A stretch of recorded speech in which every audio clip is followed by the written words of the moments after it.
recording by Dale Grothman. It might seem a little careless to lose track of something as big as a battleship, but interstellar space is on a different scale of magnitude. But a misplaced battleship in the wrong hands can be most dangerous. The Misplaced Battleship by Harry Harrison. When it comes to picking locks and cracking safes, I admit to no master. The door to Inskip's private quarters had an old-fashioned tumbler drum that was easier to pick than my teeth. I must have gone through that door without breaking step. Quiet as I was, though, Inskip still heard me. The light came on, and there he was, sitting up in bed, pointing a .75 caliber recoilless at my sternum. "You should have more brains than that, Degrees," he snarled. "Creeping into my room at night? You could have been shot." "No, I couldn't," I told him, as he stowed the cannon back under his pillow. "A man with a curiosity bump as big as yours will always talk first and shoot later. And besides, none of this pussyfooting around in the dark would be necessary if your screen was open and I could have got a call through." Inskip yawned and poured himself a glass of water from the dispenser unit above the bed. "Just because I'm the head of Special Corps doesn't mean that I am the Special Corps," he said moistly while he drained the glass. "I have to sleep sometime. My screen is open only for emergency calls, not for every agent who needs his hand held." "Meaning I am in the hand-holding category?" I asked with as much sweetness as I could. "Put yourself in any category you please," he grumbled as he slumped down in the bed. "And also put yourself out into the hall and see me tomorrow during working hours." He was at my mercy, really.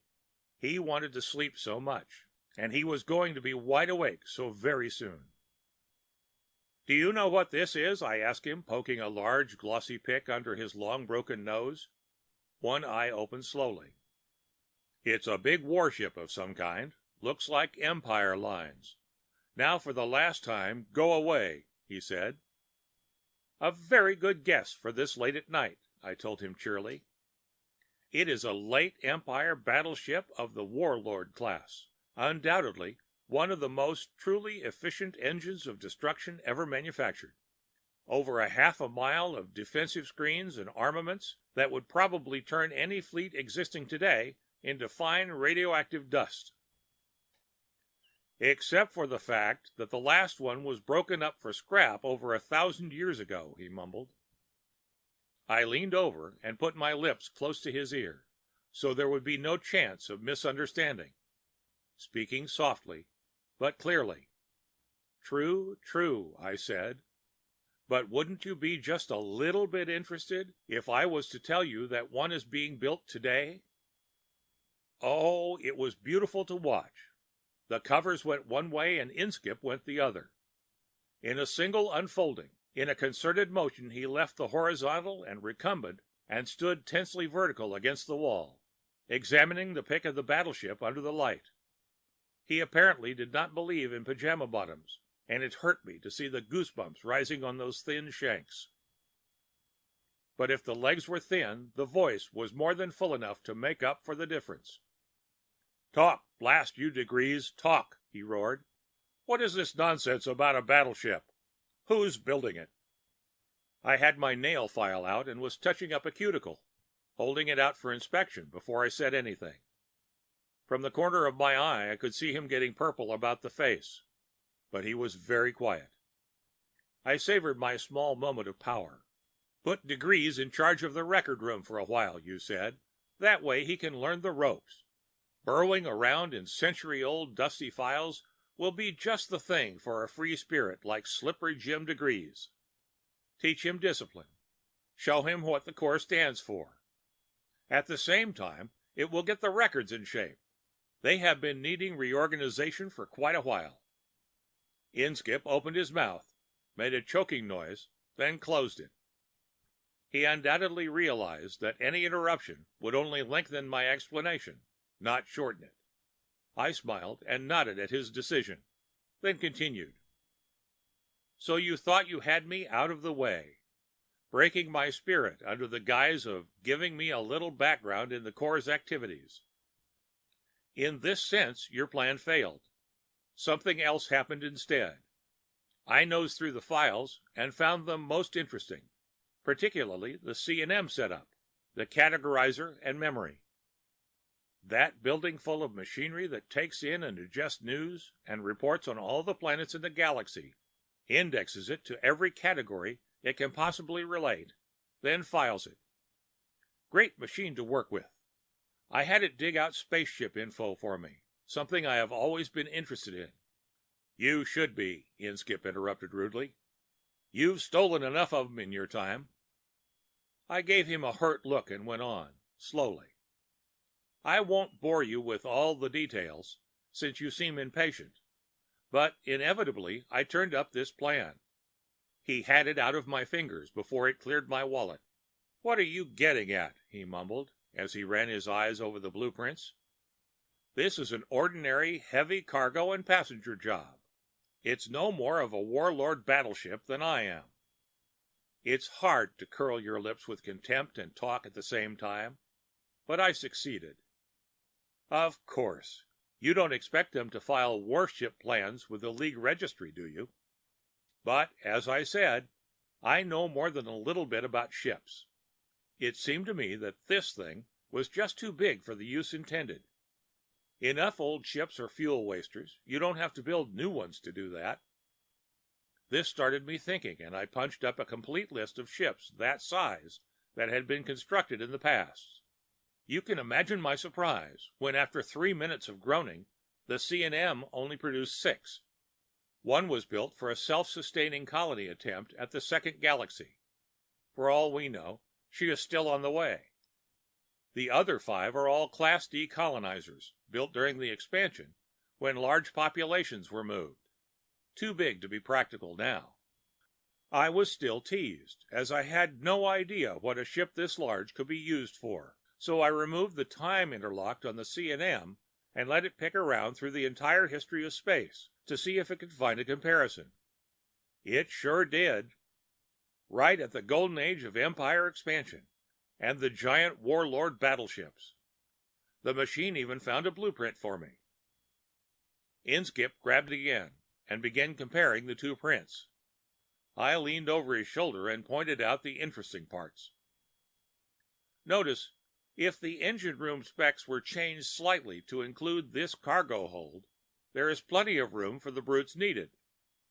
This superstructure, obviously just tacked into the plans, gets thrown away, and the turrets take its place. The hulls are identical.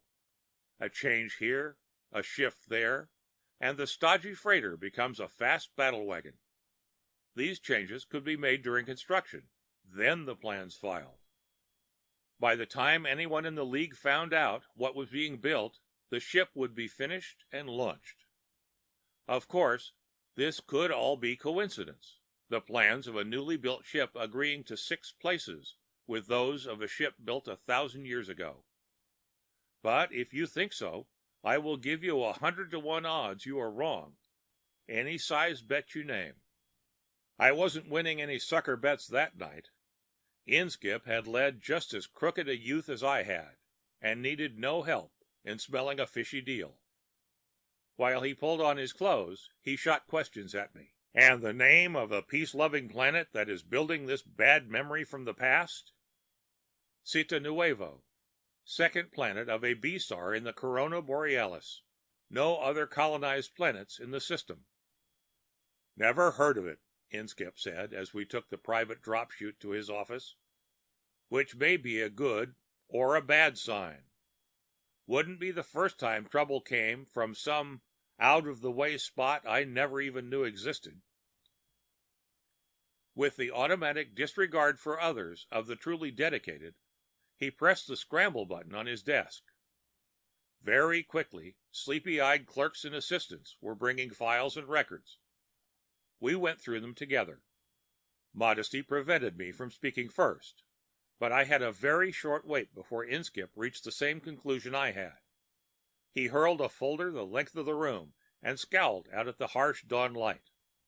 The more I look at this, he said, the fishier it gets. This planet seems to have no possible motive or use for a battleship. But they are building one. That I will swear on a stack of 1,000 credit notes as high as this building. Yet what will they do with it when they have it built? They have an expanding culture, no unemployment, a surplus of heavy metals, and ready markets for all they produce. No hereditary enemies, feuds, or the like. If it wasn't for this battleship thing, I would call them the ideal League planet. I have to know more about them. I've already called the spaceport in your name, of course, I told him. Ordered a fast courier ship. I'll leave within the hour. Aren't you getting a little ahead of yourself, Degrees? He said, voice chill as an ice cap. I still give the orders, and I'll tell you when you're ready for an independent command. I was sweetness and light because a lot depended on his decision. Just trying to help, Chief, get things ready in case you wanted more info.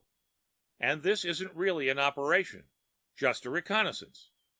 I can do that as well as any of the experienced operators.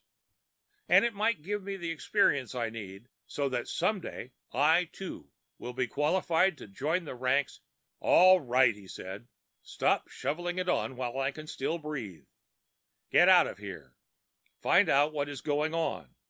Then get back. Nothing else. And that's an order. By the way he said it, I knew he thought there was little chance of it happening that way. Since my forced induction into the Corps 6 months earlier, I had been stuck on this super-secret planetoid that was its headquarters and main base. I had very little sitting-down patience anyway, and it had long since been exhausted. It had been interesting at first, particularly since up until the time I was drafted into the Special Corps, I wasn't even certain it really existed. It was too much like a con man's nightmare to be real. A secret worry.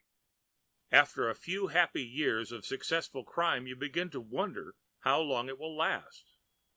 Planetary police are all pushovers, and you start to feel you can go on forever if they're your only competition. What about the League, though?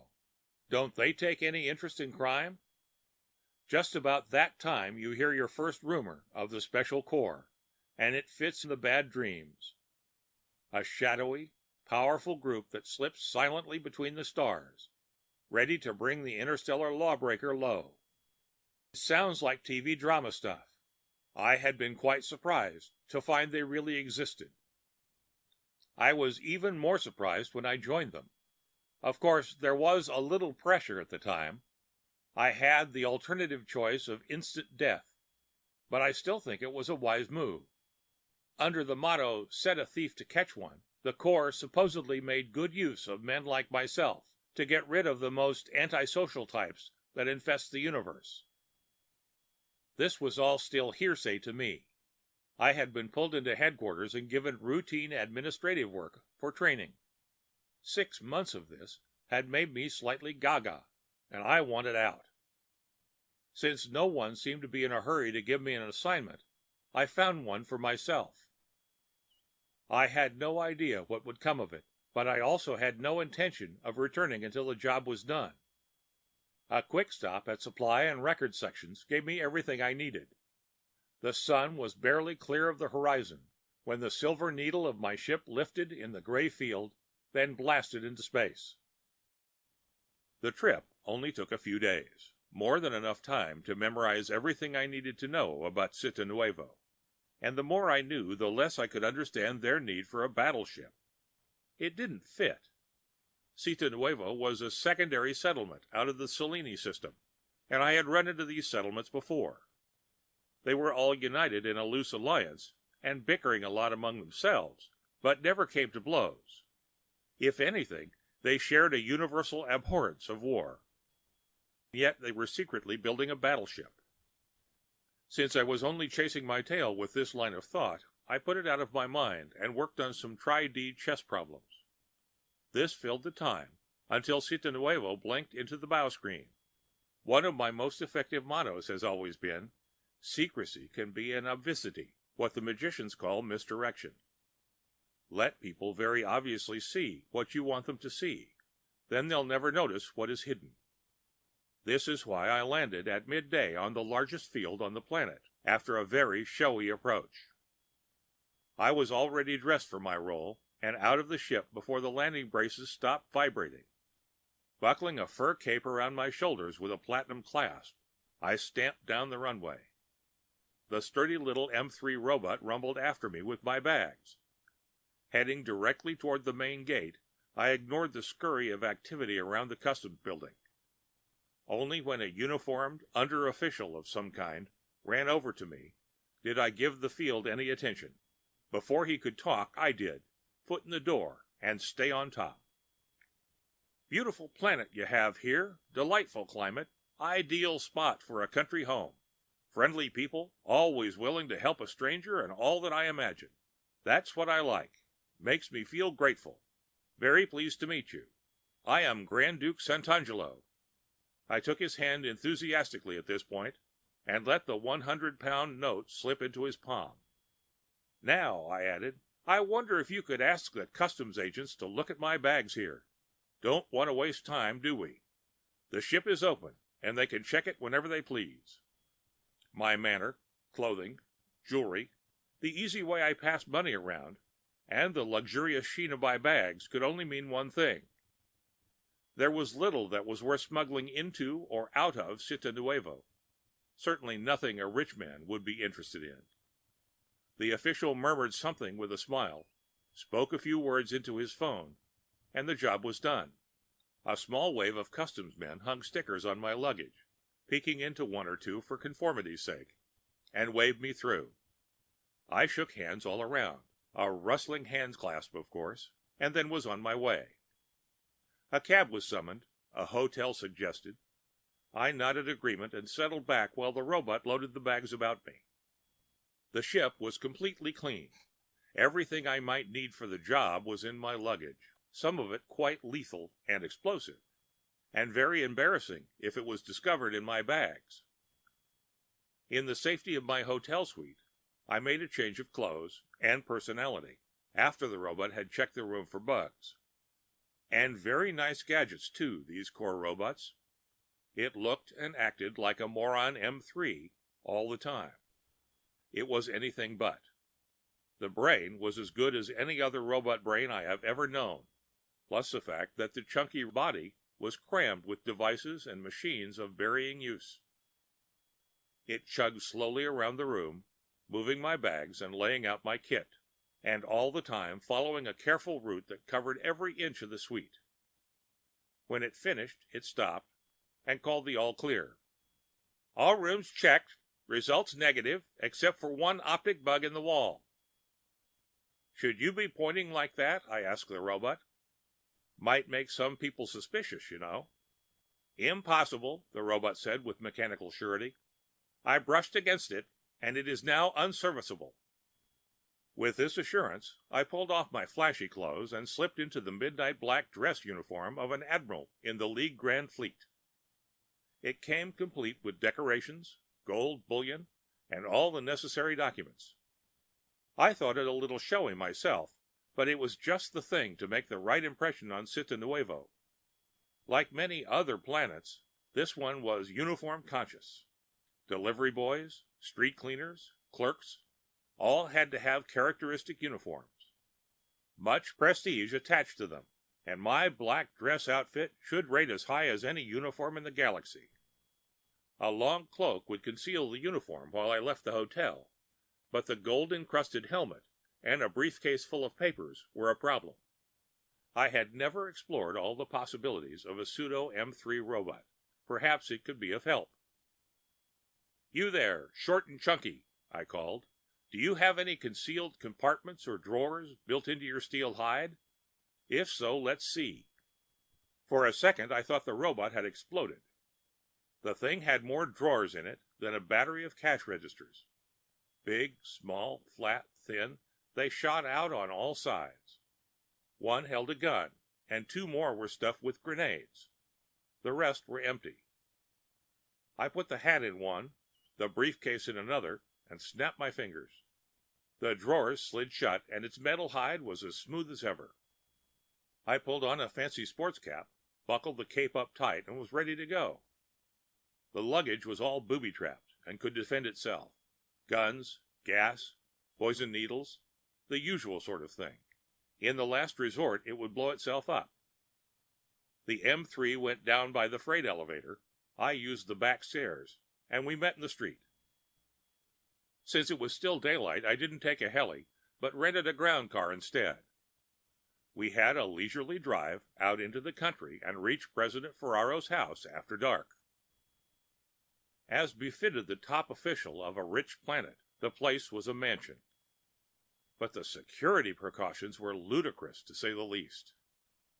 I took myself and the 350-kilo robot through the guards and alarms without causing the slightest stir. President Ferraro, a bachelor, was eating his dinner. This gave me enough undisturbed time to search his study. There was absolutely nothing. Nothing to do with wars or battleships, that is. If I had been interested in blackmail, I had enough evidence in my hands to support me for life. I was looking for something bigger than political corruption, however. When Ferraro rolled into his study after dinner, the room was dark. I heard him murmur something about the servants and fumble for the switch. Before he found it, the robot closed the door and turned on the lights. I sat behind his desk, all his personal papers before me, weighed down with a pistol, and as fierce a scowl as I could raise smeared across my face. Before he got over the shock, I snapped an order at him. "Come over here and sit down, quick!" The robot hustled him across the room at the same time, so he had no choice except to obey. When he saw the papers on his desk, his eyes bulged, and he just gurgled a little. Before he could recover, I threw a thick folder in front of him. "I am Admiral Thar, League Grand Fleet. These are my credentials. You had better check them." Since they were as good as any real admiral's, I didn't worry in the slightest. Ferraro went through them as carefully as he could in his rattled state, even checking the seals under UV. It gave him time to regain a bit of control, and he used it to bluster. "What do you mean by entering my private quarters and burgling—" "You're in very bad trouble," I said in as gloomy a voice as I could muster. Ferraro's tanned face went dirty gray at my words. I pressed the advantage. "I am arresting you for conspiracy, extortion, theft, and whatever other charges develop after a careful review of these documents. Seize him." This last order was directed at the robot, who was well briefed in its role. It rumbled forward and locked its hands around Ferraro's wrist, handcuff style. He barely noticed. "I can explain," he said desperately. "Everything can be explained. There is no need to make such charges. I don't know what papers you have there, so I won't attempt to say they are all forgeries. I have many enemies, you know. If the League knew the difficulties faced on a backward planet like this—" "That will be entirely enough," I snapped, cutting him off with a wave of my hand. "All those questions will be answered by a court at the proper time. There is only one question I want an answer to now. Why are you building that battleship?" The man was a great actor. His eyes opened wide, his jaw dropped. He sank back into the chair as if he had been tapped lightly with a hammer. When he managed to speak, the words were completely unnecessary. He had already registered every evidence of injured innocence. "What battleship?" he gasped. "The Warlord-class battleship that is being built at the Centaurantola shipyards, disguised behind these blueprints." I threw them across the desk to him and pointed to one corner. "These are your initials here, authorizing construction." Ferraro still had the baffled act going as he fumbled with the papers, examined the initials and such. I gave him plenty of time. He finally put them down, shaking his head. "I know nothing about any battleship. These are plans for a new cargo liner. Those are my initials. I recall putting them there." I phrased my question carefully, as I had him right where I wanted him now. You deny any knowledge of the warlord battleship that is being built from these modified plans? These are the plans for an ordinary passenger freighter. That's all I know." His words had the simple innocence of a young child. Was he ever caught? I sat back with a relaxed sigh and lit a cigar. "Wouldn't you be interested in knowing something about the robot who is holding you?" I said. He looked down, as if aware for the first time that the robot had been holding him by the wrists during the interview. "That is no ordinary robot. It has a number of interesting devices built into its fingertips.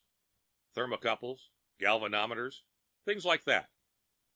While you were talking, it registered your skin temperature, blood pressure, amount of perspiration, and such. In other words, it is an efficient and fast-working lie detector. We will now hear all about your lies." Ferraro pulled away from the robot's hands as if it had been a poisonous snake. I blew a relaxed smoke ring. "Report," I said to the robot. "Has this man told any lies?" "Many," the robot said. "Exactly 74% of all statements he made were fake." "Very good," I nodded, throwing the last lock on my trap. "That means he knows all about this battleship." "This subject has no knowledge of the battleship," the robot said coldly. "All of his statements concerning the construction of this ship were true." Now it was my turn for the gaping and eye-popping act, while Ferraro pulled himself together. He had no idea I wasn't interested in his other hanky-panky, but could tell that I had had a low blow. It took an effort, but I managed to get my mind back into gear and consider the evidence. If President Ferraro didn't know about the battleship, he must have been taken in by a cover-up job. But if he wasn't responsible, who was? Some militaristic clique that meant to overthrow him and take power? I didn't know enough about this planet, so I enlisted Ferraro on my side. This was easy, even without the threat of exposure of the documents I had found in his files. Using their disclosure as a prod, I could have made him jump through hoops. It wasn't necessary. As soon as I showed him the different blueprints and explained the possibilities, he understood. If anything, he was more eager than I was to find out who was using his administration as a cat's paw. By silent agreement, the documents were forgotten. We agreed that the next logical step would be the Centrinola space yards. He had some idea of sniffing around quietly first, trying to get a line on his political opponents. I gave him to understand that the League Navy in particular, wanted to stop the construction of the battleship. After that, he could play his politics. With this point understood, he called his car and squadrons of guards, and we made a parade to the shipyards. It was a 4-hour drive, and we made plans on the way down. The space yard manager's name was Rocca, and he was happily asleep when we arrived, but not for long. The parade of uniforms and guns in the middle of the night had him frightened into a state where he could hardly walk. I imagine he was as full of petty larceny as Ferraro. No innocent man could have looked so terror-stricken. Taking advantage of the situation, I latched my motorized lie detector onto him and began snapping the questions. Even before I had all the answers, I began to get the drift of things. They were a little frightening, too. The manager of the space yard that was building the ship had no idea of its true nature. Anyone with less self-esteem than myself, or who had led a more honest early life, might have doubted his own reasoning at that moment. I didn't. The ship on the ways still resembled a warship to 6 places. And knowing human nature the way I do, that was too much of a coincidence to expect. Occam's razor always points the way. If there are 2 choices to take, take the simpler. In this case, I chose the natural acquisitive instincts of man as opposed to blind chance and accident. Nevertheless, I put the theory to the test. Looking over the original blueprints again, the big superstructure hit my eye. In order to turn the ship into a warship, it would have to be one of the first things to go. "Rocca!" I barked in what I hoped was authentic old space dog manner. "Look at these plans. At this space-going front porch here. Is it still being built onto the ship?" He shook his head at once and said, "No, the plans were changed. We had to fit in some kind of new meteor-repelling gear to operate in the planetary debris belt." I flipped through my case and drew out a plan. "Does your new gear look anything like this?" I asked, throwing it across the table at him. He rubbed his jaw while he looked at it. "Well," he said hesitantly, "I don't want to say for certain. After all, these details aren't in my department. I'm just responsible for final assembly, not unit work. But this surely looks like the thing they installed. Big thing. Lots of power leads. It was a battleship, all right. No doubt of that now." I was mentally reaching around to pat myself on the back when the meaning of his words sank in. "Installed!" I shouted. "Did you say installed?" Rocca collapsed away from my roar and gnawed his nails. "Yes," he said, "not too long ago. I remember there was some trouble." "And what else?" I interrupted him. Cold moisture was beginning to collect along my spine now. "The drives, controls, are they in too?" "Why, yes," he said. "How did you know? The normal scheduling was changed around, causing a great deal of unnecessary trouble." The cold sweat was now a running river of fear. I was beginning to have the feeling that I had been missing the boat all along the line. The original estimated date of completion was nearly a year away. But there was no real reason why it couldn't have changed too. "Cars! Guns!" I bellowed. "To the space yard! If that ship is anywhere near completion, we are in big, big trouble." All the bored guards had a great time with the sirens, lights, accelerators on the floor, that sort of thing. We blasted a screaming hole through the night, right to the space yard and through the gate. It didn't make any difference. We were still too late. A uniformed watchman frantically waved to us, and the whole convoy jerked to a stop. The ship was gone. Rocca couldn't believe it. Neither could the president. They wandered up and down the empty ways where it had been built. I was crunched down in the back of the car, chewing my cigar to pieces and cursing myself for being a fool. I had missed the obvious fact, being carried away by the thought of a planetary government building a warship. The government was involved, for sure, but only as a pawn. No little planet-bound political mind could have dreamed up as big a scheme as this. I smelled a rat, a stainless steel one, someone who operated the way I had done before my conversion. Now that the rodent was well out of the bag, I knew just where to look, and had a pretty good idea what I would find.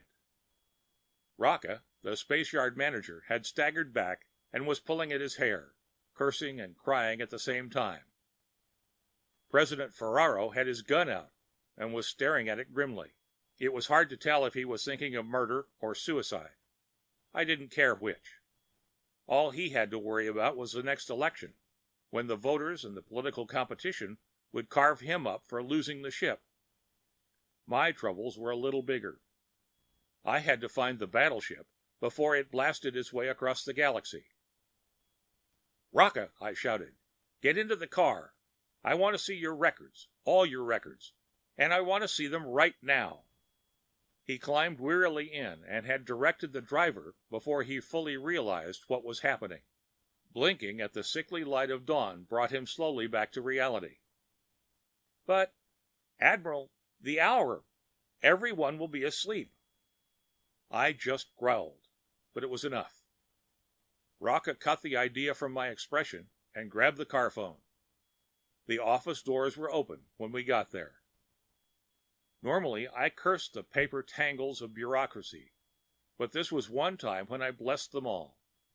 These people had it down to a fine science. Not a rivet fell, but that its fall was noted, in quadruplicate, and later followed up by a memo: rivet, wastage, query.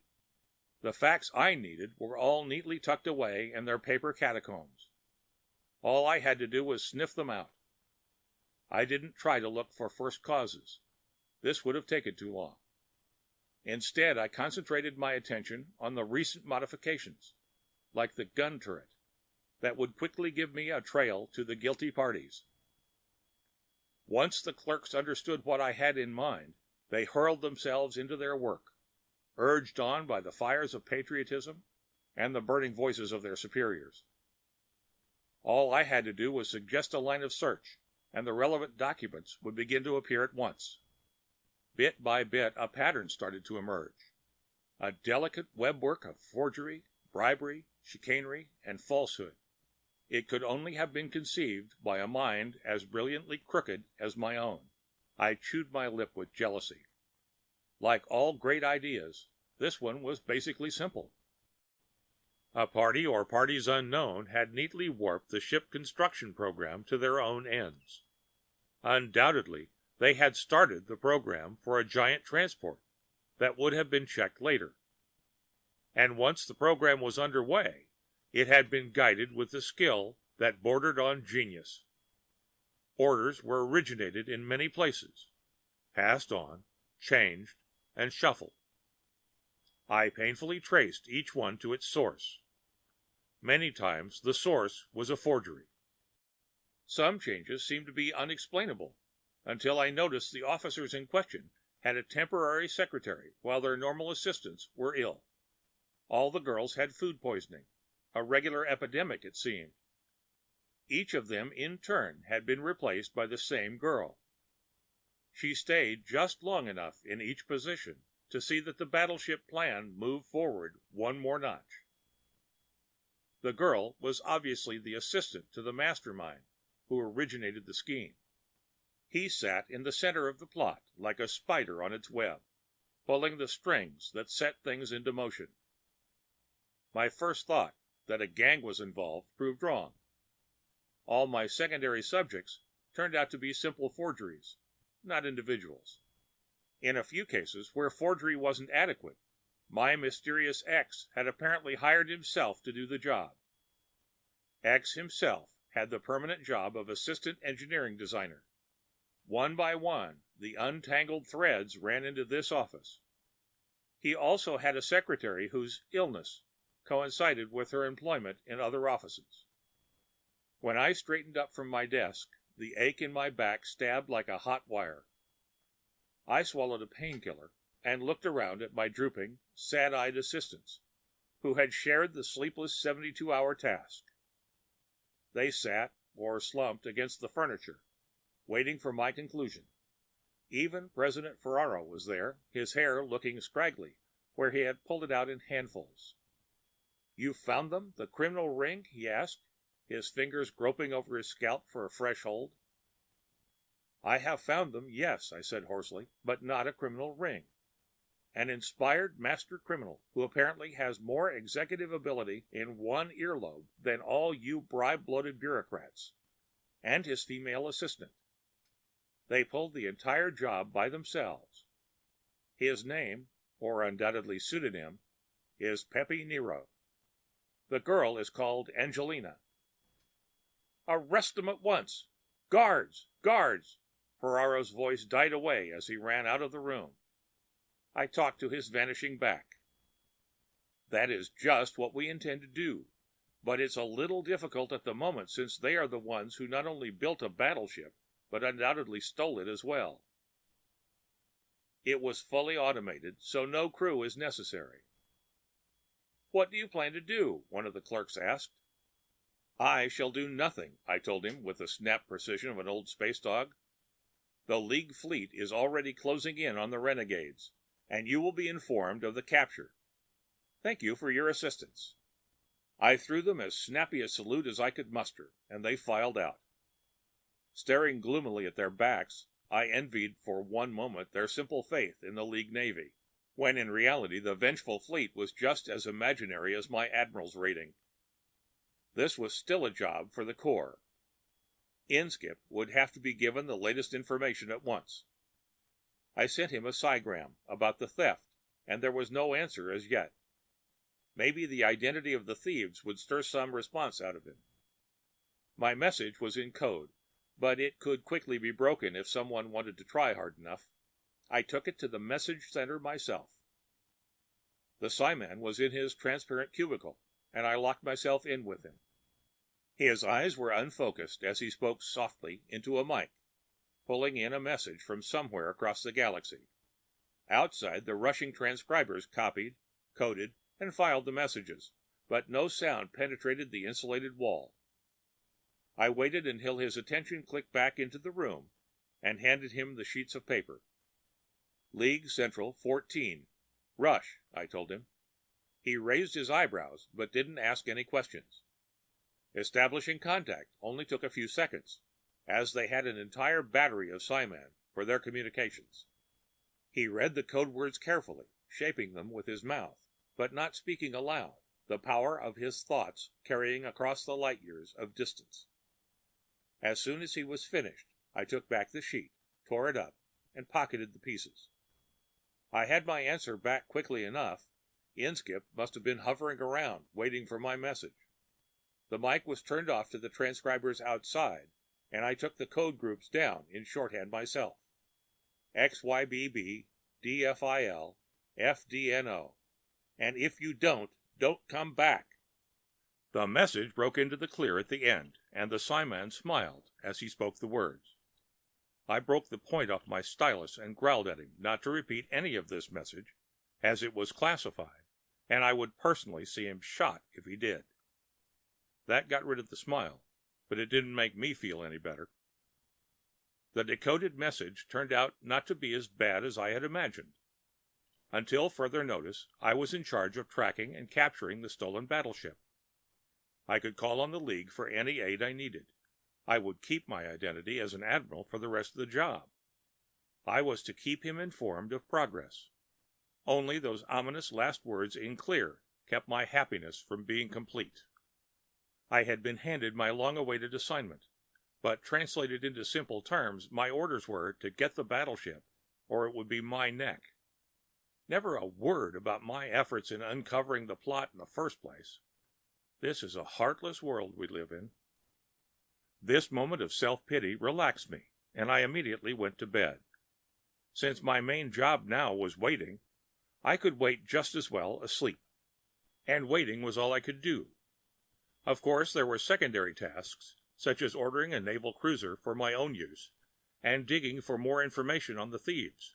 But these really were secondary to my main purpose, which was waiting for bad news.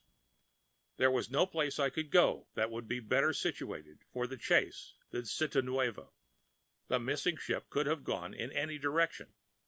With each passing minute, the sphere of probable locations grew larger by power of the squared cube.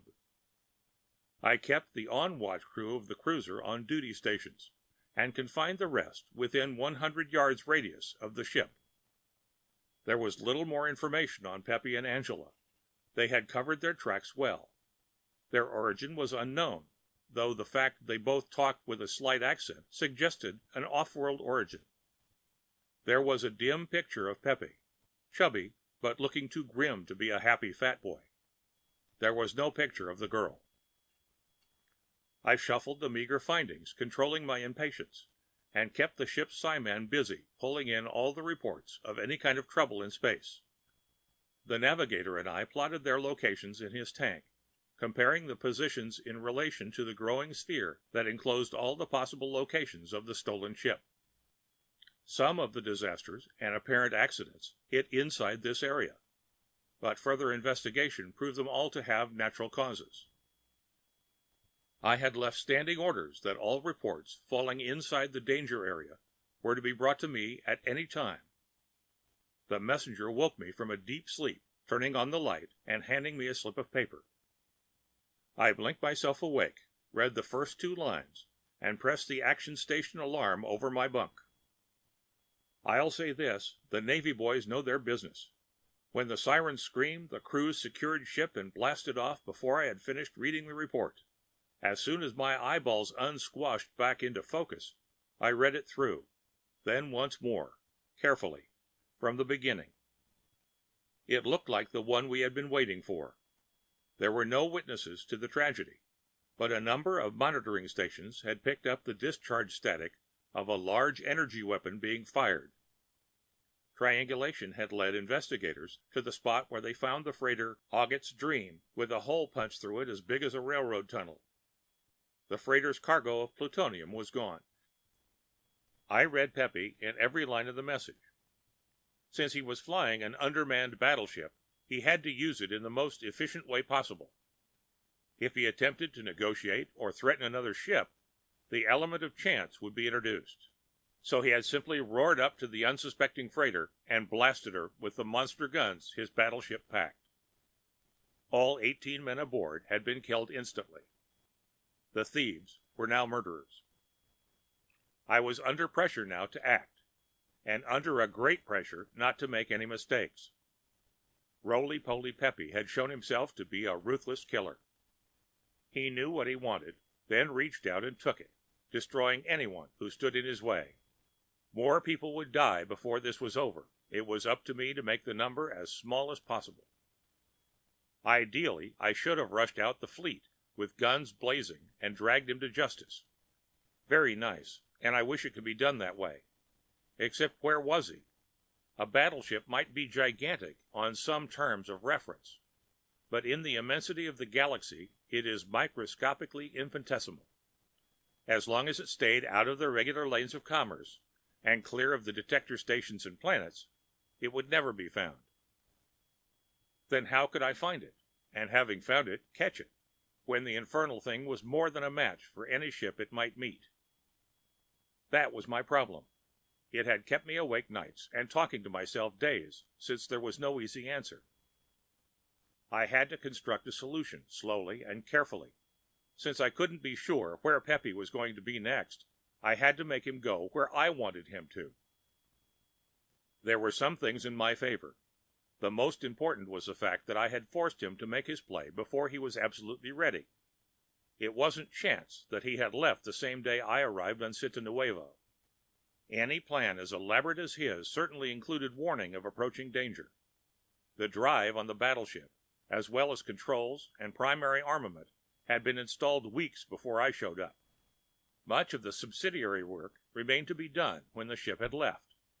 One witness of the theft had graphically described the power lines and cables dangling from the ship's locks when she lifted. My arrival had forced Pepe off balance. Now I had to keep pushing until he fell. This meant I had to think as he did, fall into his plan, think ahead, then trap him. Set a thief to catch a thief. A great theory, only I felt uncomfortably on the spot when I tried to put it into practice. A drink helped, as did a cigar. Puffing on it, staring at the smooth bulkhead relaxed me a bit. After all, there aren't many things you can do with a battleship. You can't run a big con, blow safes, or make Bermudex with it. It is hell on jets for space piracy, but that's about all. Great, great, but why a battleship? I was talking to myself, normally a bad sign, but right now I didn't care. The mood of space piracy had seized me, and I had been going along fine, until this glaring inconsistency jumped out and hit me square in the eye. Why a battleship? Why all the trouble and years of work to get a ship that two people could just barely manage? With a tenth of the effort, Pepe would have had a cruiser that would have suited his purpose just as well. Just as good for space piracy, that is, but not for his purposes. He had wanted a battleship, and he had gotten himself a battleship, which meant he had more in mind than simple piracy. What? It was obvious that Pepe was a monomaniac, an egomaniac, and as psychotic as a shorted computer. Someday the mystery of how he had slipped through the screens of the official testing would have to be investigated. That wasn't my concern now. He still had to be caught. A plan was beginning to take shape in my head, but I didn't rush it. First, I had to be sure that I knew him well. Any man that can con an entire world into building a battleship for him, then steal it from them, is not going to stop there. The ship would need a crew, a base for refueling, and a mission. Fuel had been taken care of first. The gutted hull of August's Dream was silent witness to that. There were countless planets that could be used as a base. Getting a crew would be more difficult in these peaceful times, although I could think of a few answers to that one, too. Raid the mental hospitals and jails. Do that often enough, and you would have a crew that would make any pirate chief proud, though piracy was, of course, too mean an ambition to ascribe to this boy. Did he want to rule a whole planet, or maybe an entire system, or more? I shuddered a bit as the thought hit me. Was there really anything that could stop a plan like this once it got rolling? During the Kingly Wars, any number of types with a couple of ships and less brains than Peppy had set up just this kind of empire. They were all pulled down in the end, since their success depended on one-man rule, but the price that had to be paid first. This was the plan, and I felt in my bones that I was right. I might be wrong on some of the minor details, but they weren't important. I knew the general outline of the idea, just as when I bumped into a mark I knew how much he could be taken for, and just how to do it. There are natural laws in crime, as in every other field of human endeavor. I knew this was it. "Get the communications officer in here at once," I shouted at the intercom. "Also a couple of clerks with transcribers. And fast. This is a matter of life or death." This last had a hollow ring, and I realized my enthusiasm had carried me out of character. I buttoned my collar, straightened my ribbons, and squared my shoulders. By the time they knocked on the door, I was all admiral again. Acting on my orders, the ship dropped out of warp drive so our psiman could get through to the other operators. Captain Steng grumbled as we floated there with the engines silent, wasting precious days, while half his crew was involved in getting out what appeared to be insane instructions. My plan was above his understanding, which is, of course, why he is a captain and I'm an admiral, even a temporary one. Following my orders, the navigator again constructed a sphere of speculation in his tank. The surface of the sphere contacted all the star systems a day's flight ahead of the maximum flight of the stolen battleship. There weren't too many of these at first, and the psiman could handle them all, calling each in turn and sending by news releases to the naval public relations officers there. As the sphere kept growing, he started to drop behind, steadily losing ground. By this time I had a general release prepared, along with the directions for use and follow-up, which he set to Central 14. The battery of psiman there contacted the individual planets, and all we had to do was keep adding to the list of planets. The release and follow-ups all harped on one theme.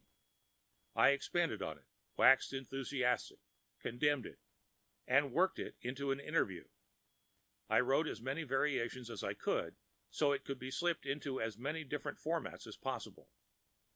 In one form or another, I wanted the basic information in every magazine, newspaper, and journal inside that expanding sphere. "What in the devil does this nonsense mean?" Captain Steeg said peevishly. He had long since given up the entire operation as a futile one, and spent most of the time in his cabin worrying about the effect on his service record. Boredom, or curiosity, had driven him out, and he was reading one of my releases with horror. "Billionaire to found own planet. Space yacht filled with luxuries to last 100 years. The captain's face grew red as he flipped through the stack of notes. "What connection does this tripe have to do with catching those murderers?" When we were alone, he was anything but courteous to me, having assured himself by not too subtle questioning that I was a spurious admiral. There was no doubt I was still in charge, but our relationship was anything but formal. "This tripe and nonsense," I told him, "is the bait that will snag our fish. A trap for Peppy and his partner in crime." "Who is this mysterious billionaire?" "Me," I said. "I always wanted to be rich." "But this ship, a space yacht, where is it?" "Being built now at the naval shipyard at Udrydde.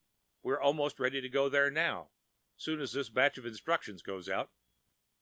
Captain Steng dropped the releases onto the table, then carefully wiped his hands off to remove any possible infection. He was trying to be fair and considerate of my views, but not succeeding in the slightest.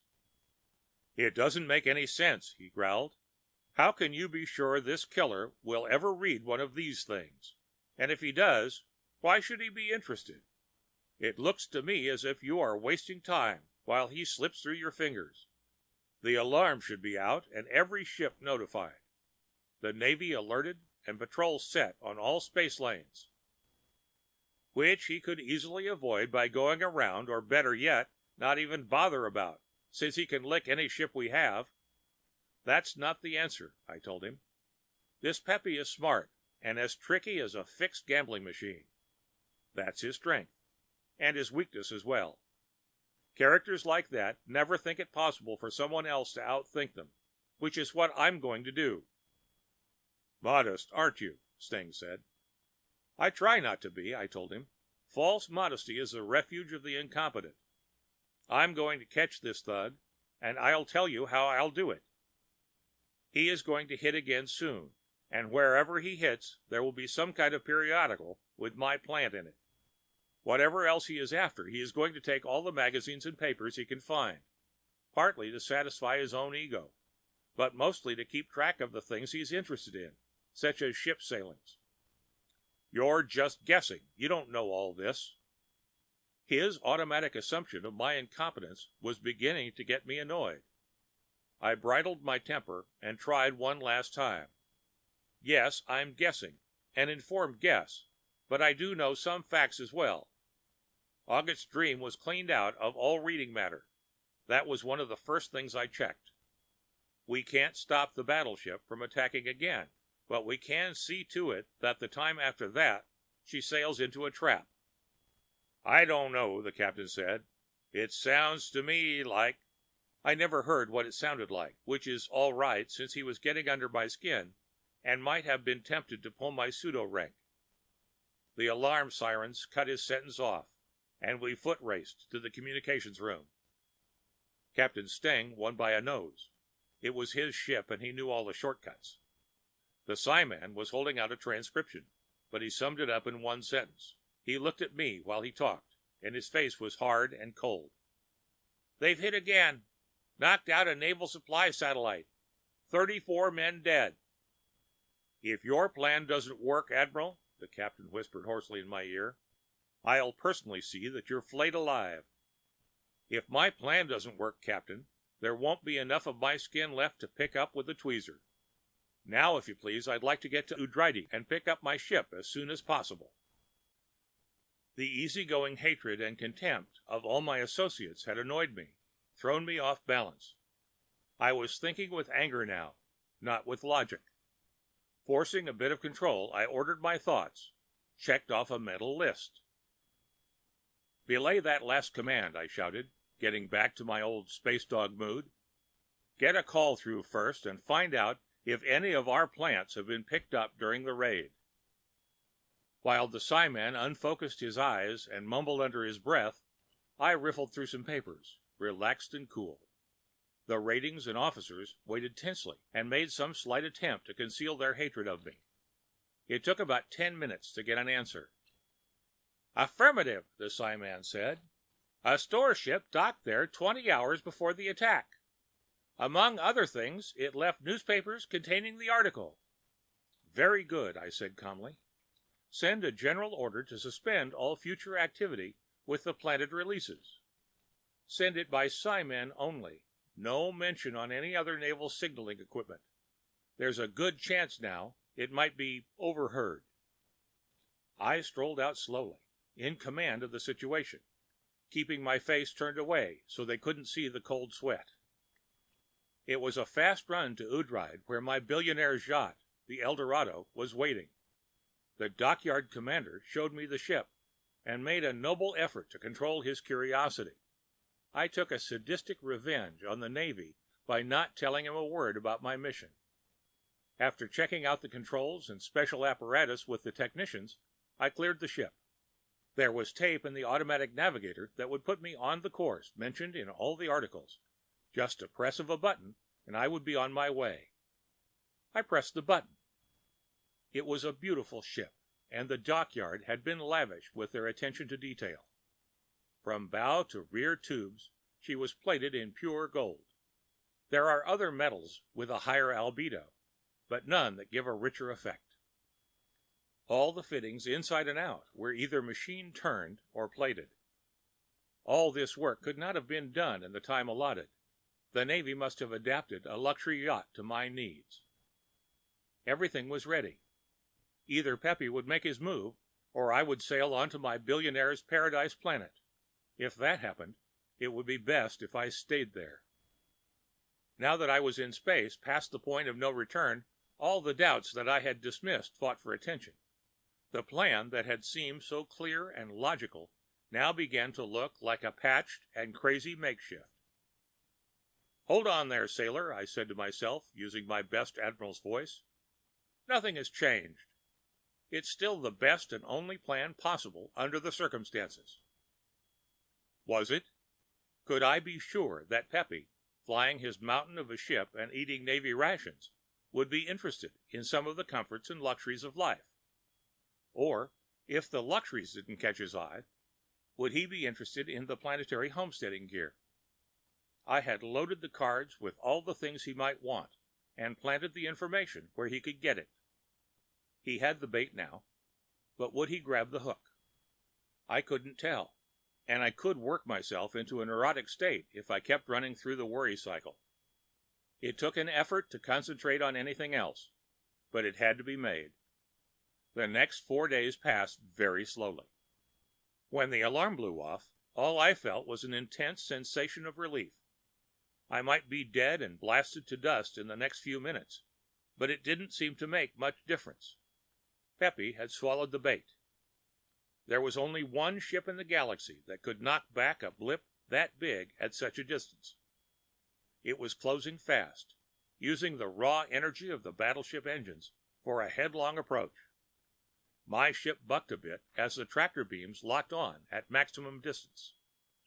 The radio bleeped at me for attention at the same time. I waited as long as I dared, then flipped it on. The voice boomed out, "That you are under the guns of a warship. Don't attempt to run, signal, take evasive action, or in any other way. Who are you, and what the devil do you want?" I sputtered into the mic. I had my scanner on so they could see me, but my own screen stayed dark.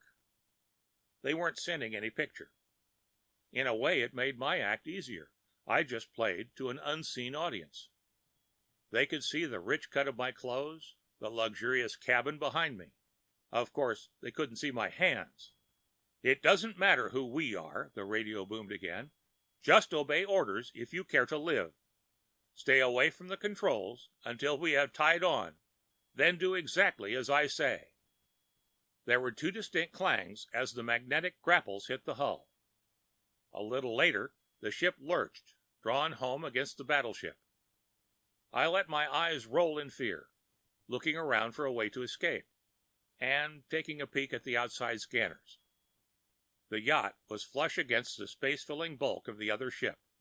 I pressed the button that sent the torch-wielding robot on his way. "Now let me tell you something," I snapped into the mic, wiping away the worried billionaire expression. "First, I'll repeat your own warning. Obey orders if you want to live. I'll show you why." When I threw the big switch, a carefully worked out sequence took place. First, of course, the hull was magnetized and the bombs fused. A light blinked as the scanner in the cabin turned off, and the one in the generator room came on. I checked the monitor screen to make sure, then started into the spacesuit. It had to be done fast. At the same time, it was necessary to talk naturally. They must still think of me as sitting in the control room. "That's the ship's generator you're looking at," I said. 98% of their output is now feeding into coils that make an electromagnet out of the ship's hull. You will find it very hard to separate us, and I would advise you not to try." The suit was on, and I kept the running chatter up through the mic in the helmet, relaying to the ship's transmitter. The scene in the monitor receiver changed. "You are looking at a hydrogen bomb that is primed and aware of the magnetic field holding our ships together. It will, of course, go off if you try to pull away." I grabbed up the monitor receiver and ran toward the airlock.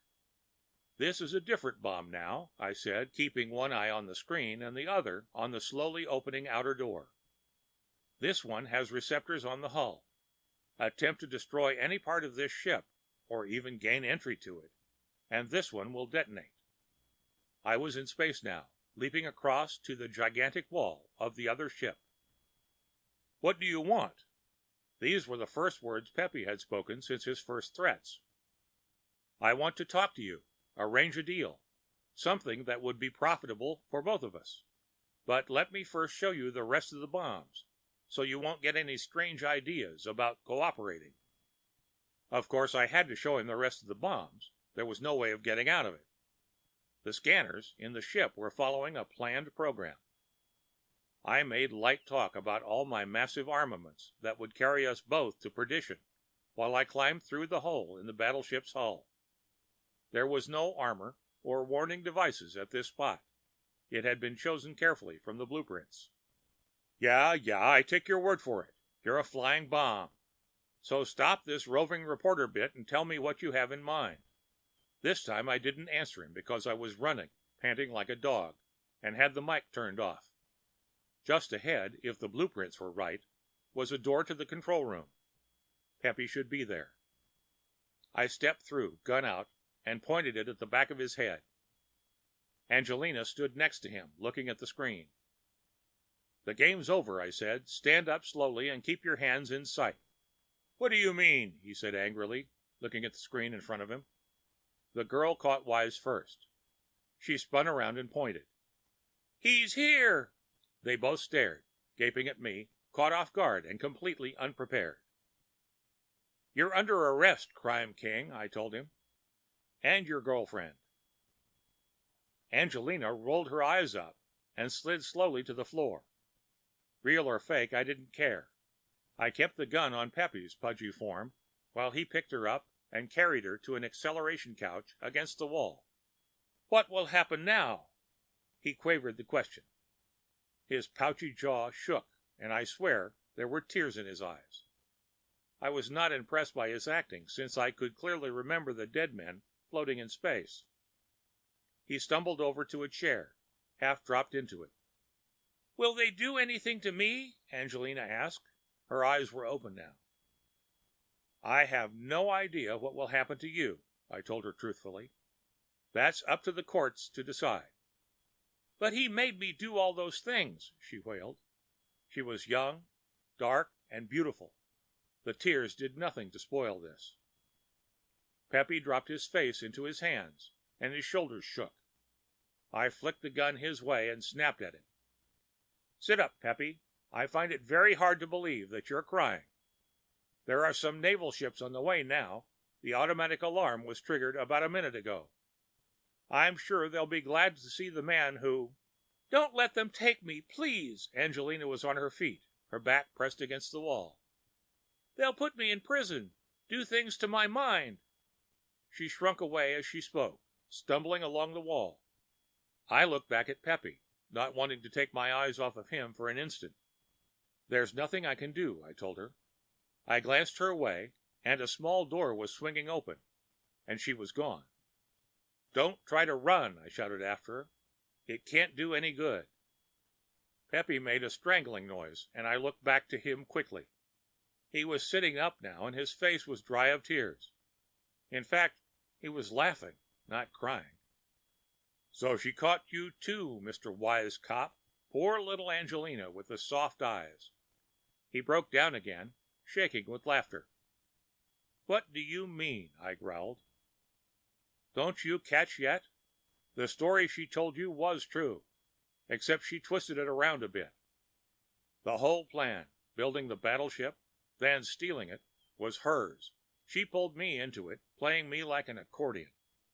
I fell in love with her, hated myself, and happy at the same time. Well, I'm glad it's over now.